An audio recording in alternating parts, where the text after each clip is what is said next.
Part 1. You will hear a woman talking on the phone to a campsite manager. First, you have some time to look at questions 1 to 5.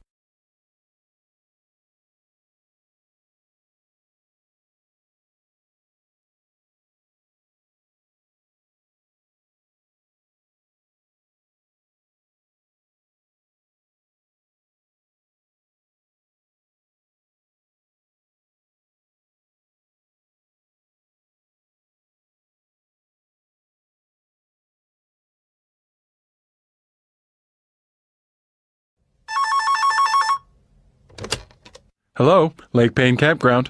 Can I help you? Oh, hi, yes. I wonder if we could book a site on your campground. Sure. My computer's down at the moment, so I just need to get a form. Okay. How many nights would you like to stay for? Well, ideally, we'd like to stay for 5. 5 nights. Okay. So when are you planning to arrive? Well, we'll be travelling around the area from mid-July, and we think we'll be at the lake by about the 24th. Let's see. July's a busy time.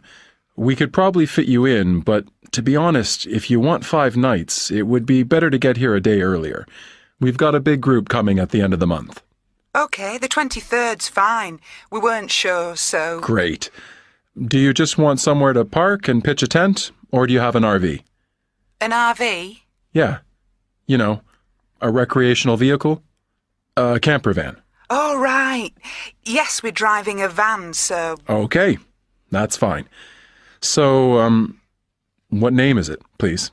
It's Hepworth. That's Hepworth.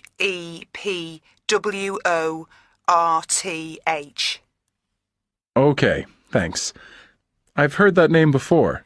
Well, it's quite common in England, particularly in Yorkshire. That's where we're from. I was going to ask if you were in the UK. It's a really good line, isn't it? Yes. Would this be your contact number? Yes, it's 07968 355 630. Great, thanks. Do you want my home number as well? No, that's fine. Okay. We supply a number of facilities. I don't know if you're familiar with the way campgrounds work here? It would be good if you could explain. Well, you're coming in the RV, so would you like to hook up to our electricity? Oh, yes, please. You can also attach your vehicle to the water taps here. I hope it's all easy to do. Yeah, you just plug into the electricity and switch on the water. The people who hire out the RVs will explain it all. Okay. And what about wastewater? Sure. You can have a site with a sewer. Or I think you guys call it a drain. That's a bit extra. Not all campgrounds have that facility, you see. Fine, we'll have it. So what's the total and...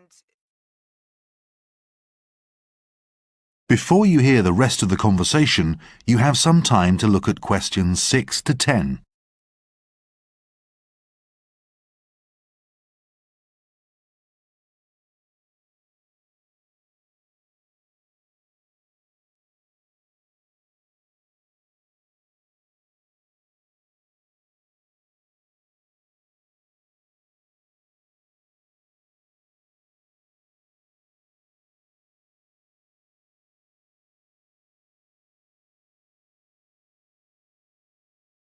Now listen and answer questions 6 to 10. Okay, I've allocated you a site, so you need to note the code down. Right, I'll just get a pen. Most of our sites are coded using letters and numbers, EW or SEW. Uh-huh.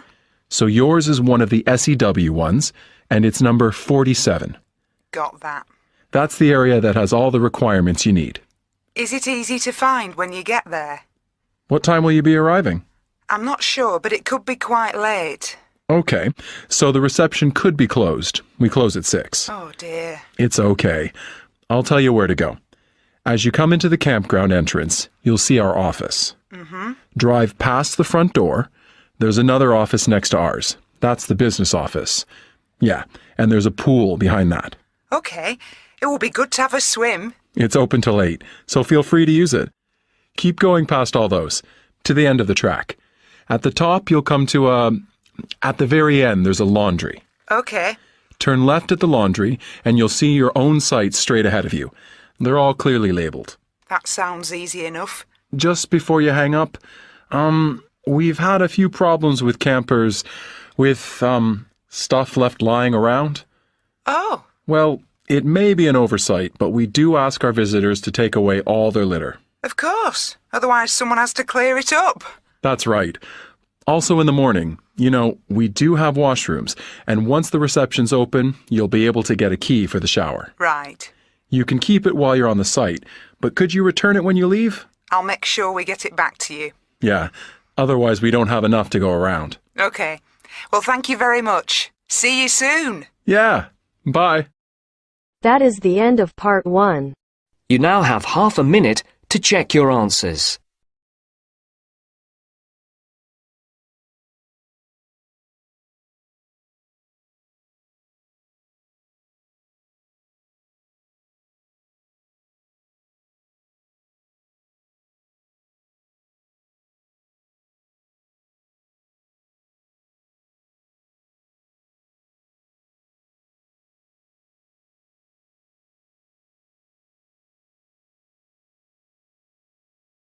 Now turns to part 2. Part 2. You will hear someone talking on the radio about colours. You now have some time to look at questions 11 to 14.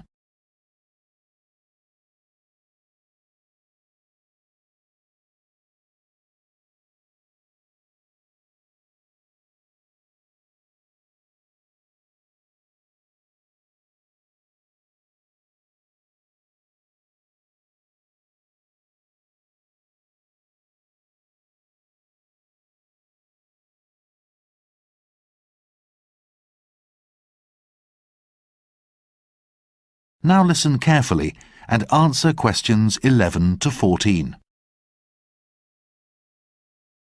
Well, it's a colourful start to the day on DB Radio. Kathy, what have you got to tell us? Thanks, Brian. I thought I'd talk about 2 areas today where colour plays a huge role in our lives, and they are food and fashion. So let's start with food, and more specifically, food colouring. In many parts of the world today, people like the food they purchase to be the right colour. So if we buy tinned or canned vegetables, such as green peas, it's highly likely that the contents have been enhanced through the use of colouring agents. Peas are naturally green, you might say, but they may not be green all over, or they may not be the most pleasing shade of green. So a natural additive or two can quickly sort that out, just as it can the perfectly minty green ice cream that we buy our children. Children are a big market for food and are easily tempted by colour.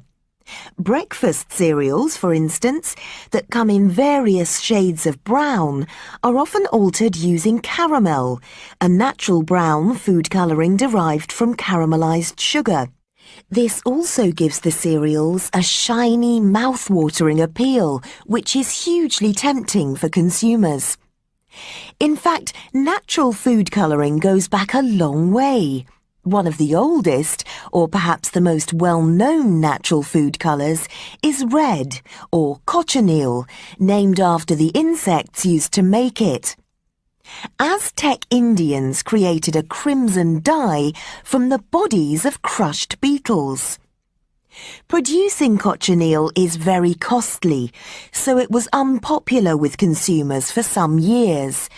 But health scares linking artificial red dyes to cancer have meant that more shoppers are buying cochineal again. Now, there's one food colour that manufacturers use with a certain amount of caution, and that's blue. Our ancestors believed that food this colour was dangerous. If you think about it, very few naturally occurring foods are blue, and there is little demand for the colouring. In fact, if you're trying to lose weight, experts suggest that you put your food on a blue plate. It's almost guaranteed to kill your appetite. Before you hear the rest of the talk, you have some time to look at questions 15 to 20.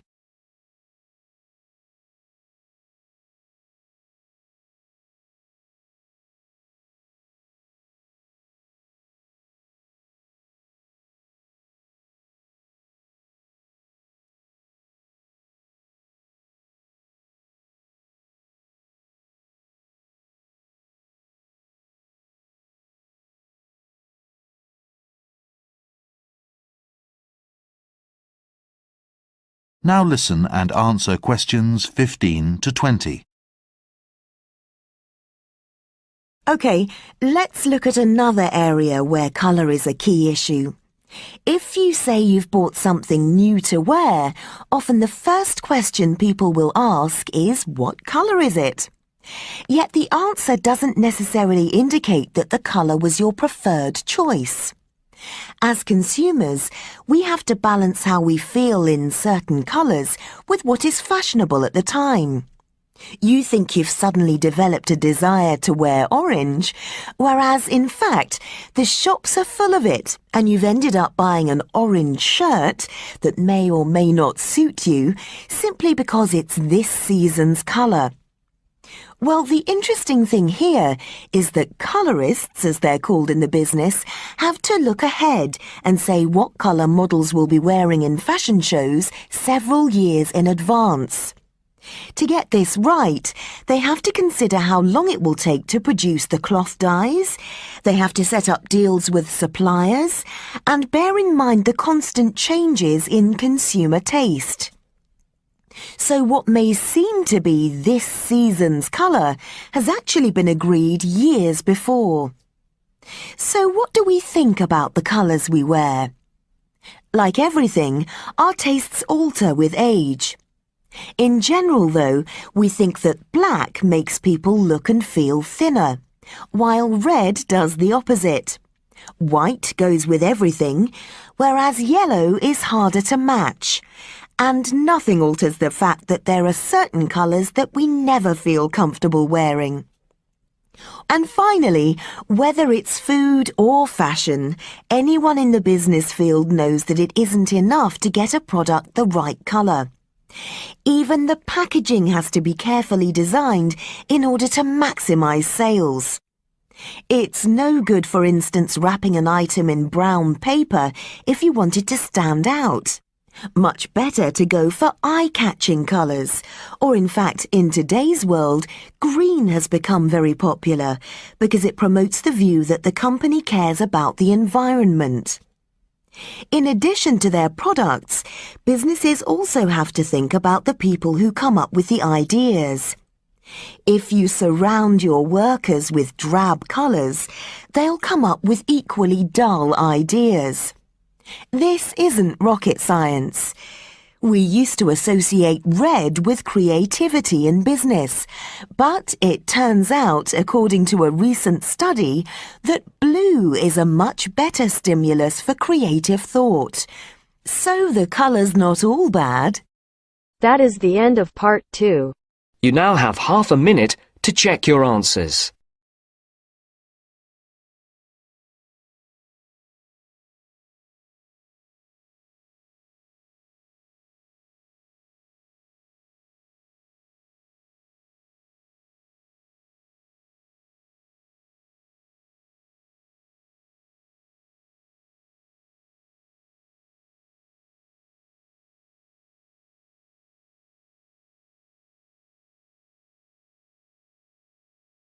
Now turns to part 3.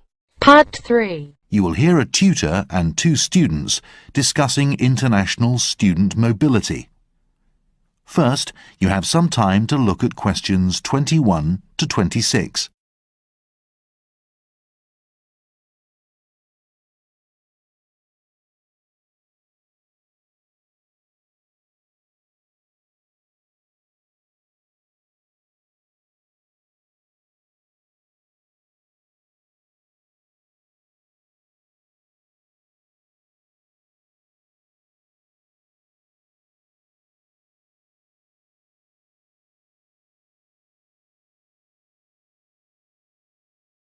Now listen carefully and answer questions 21 to 26.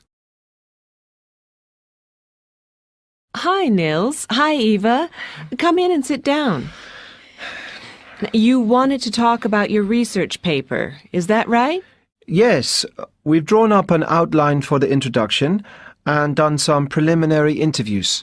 And how did that go? We've come across some interesting findings. Okay, well, let's go through what you've done so far. What's the subject? Right, so we're doing our paper on international student mobility. We're looking at the overall picture. You know, where overseas students are going in the world to study and why. And we think that picture's changing. Sounds interesting. The first thing we've looked at is numbers. And as part of that, how many students there are in total who are studying outside their own country. That seems easy. It looks like it's around 3 million. Yeah, but the problem is that the definition of the term international student varies across countries. Yeah, and because of that, the figure could be much higher. I see. Our next question was, well, we wanted to know what the breakdown of numbers is around the world. You know, how many students go where. But we're not sure how accurate those figures are either. Yeah, even though it's the fastest growing sector of higher education, some ministries don't include the students at private institutions in their count. It's quite frustrating. Anyway, next we wanted to know where the majority of students come from. This is something that's changing quite rapidly. Well, that would be an interesting point. What's changing? Most people know that the largest group of international students comes from East Asia. But what we hadn't realized is that figures for the US have quadrupled over the past 20 years, and a lot more students from Europe are also now studying abroad. Aha. Yeah, we need to look at some more figures there. Lastly, we looked at the countries that students go to and the trends there. Yeah, our question really was about the destinations of international students and whether they're changing. And they are. Countries like China are providing more higher education opportunities for their own students and for students from places like Britain. This means that higher education is becoming more, well, there are high levels of competition. But with that, there's also a spirit of exchange. It's not so one-sided anymore. Before you hear the rest of the conversation, you have some time to look at questions 27 to 30.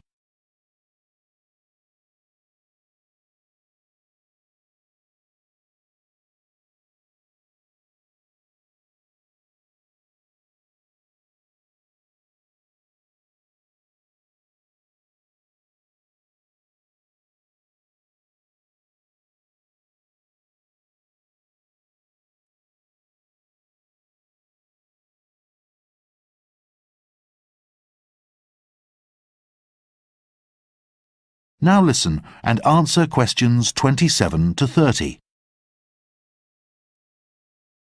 So, you said you'd done some preliminary interviews. Yes, we thought we'd start by talking to some of the international students in our city. Just to help us design the web interviews we plan to do. Okay.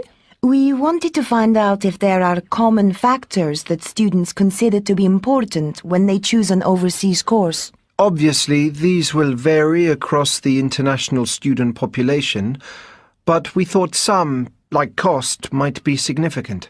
Surprisingly, a lot of students said they left finances to their parents, but they did want to know that their university was a good one. They said they decided about this by talking to friends at home, not by looking at how many degrees or publications the staff had. That's right. But they were interested in the degrees they were taking and whether when they finished their course they'd get a good job. Okay. What else did you ask them about? What sort of incentives they think source countries should offer students to encourage them to return home after they've graduated. A very interesting question. What did you find? Well, many said that if they chose to get another qualification, they'd stay or move to a third country to do this. Yeah, so there doesn't seem to be much point in offering scholarships to get them to return home to study. What about grants for research? Post-graduation. That was much more popular, especially if the system let them compete individually for these. And many students were keen to go home and get a job if they could be sure they'd have a good income and lifestyle. For example, they felt that the government should perhaps offer tax exemptions so that they could afford to live in a nice area. Some countries have created special work zones for incoming graduates, particularly in the science field. Yeah, and some of these include apartment blocks as well. But as many of the students we talked to were art students, this didn't seem to appeal to them. Okay, well, I think that's a pretty good start. Let's just... That is the end of part 3. You now have half a minute to check your answers.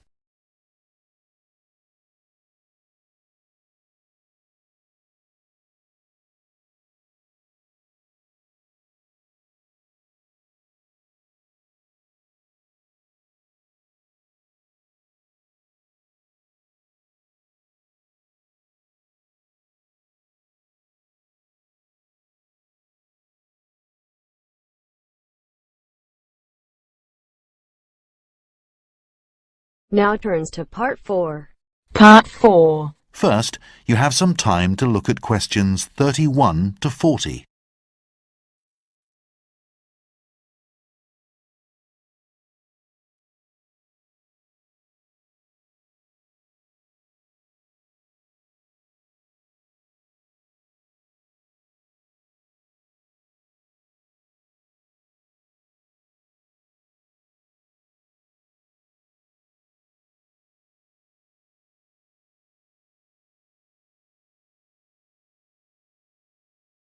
Now listen carefully and answer questions 31 to 40. As part of this series of lectures on wildlife, I'm going to talk today about lions, about their history and about some of the work that's been done with lions in recent years.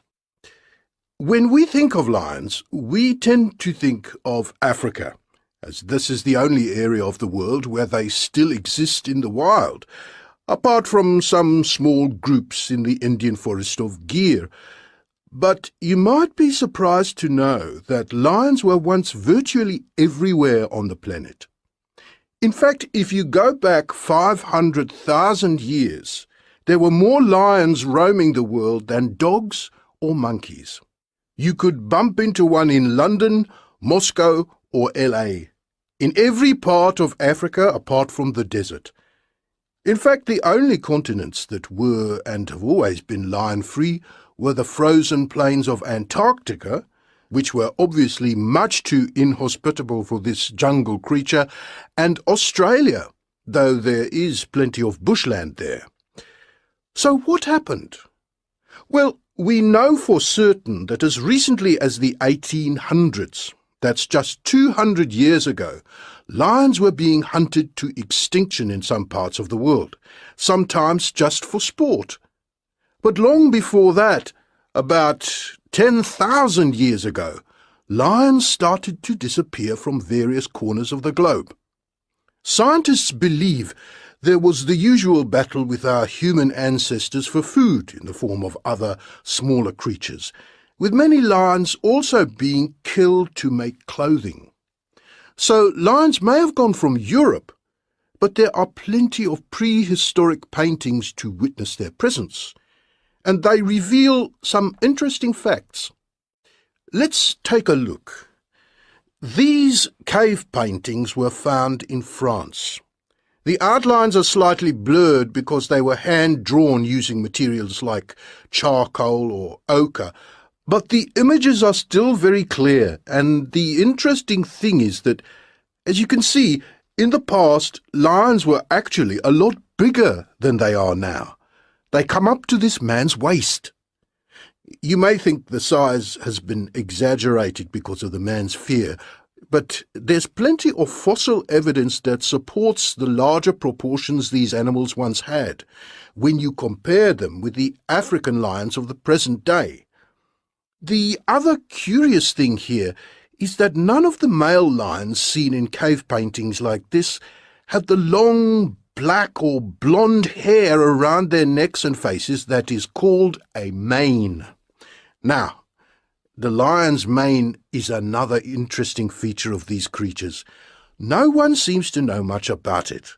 There are none in cave paintings like these. And even today, the date when the lion's mane first appeared is unknown. And there is disagreement among scientists as to what its purpose is. A lot of work has gone into researching this. If you think about it, no other cat has a mane. So why does a lion have one? And a lion's mane can be various lengths and colours, not unlike human hair. Some are long, some are short. They can be black, brown, or blonde, and they can be in good or bad condition. What scientists do know is that when lions fight, they tend to go for each other's necks. And at first, this led some researchers to believe that the mane acts as a form of protection during battles with neighbouring prides. That may be partly true, but not everyone agrees it's the whole explanation. One leading lion expert believes that manes are more to do with attracting females and scaring off males, and he's run an experiment to test this theory out. What he did was to make 5 toy lions and put them in the lion's territory. He made sure they all looked different. Some had long, light-coloured manes, some had short, dark ones, and so on. He put these in places where they were sure to be seen, and for a while the lions ignored them. But eventually they went up to the models, and, well, the female lions were attracted to the ones that had long, dark manes. The male lions weren't. They just kept away from them. What interested them were the ones with short, blonde manes. They approached these and bit or clawed them quite aggressively. When the results of this study were compared with the real-world situation, it was found that lions with long, dark manes tend to be the healthiest, while ones with short, blonde manes are more likely to be injured or sick. Thus, the team concluded that a lion's mane is effectively a status symbol, that it shows how strong and healthy the lion is, and as a result makes the lion more attractive to females. That is the end of part 4. You now have half a minute to check your answers.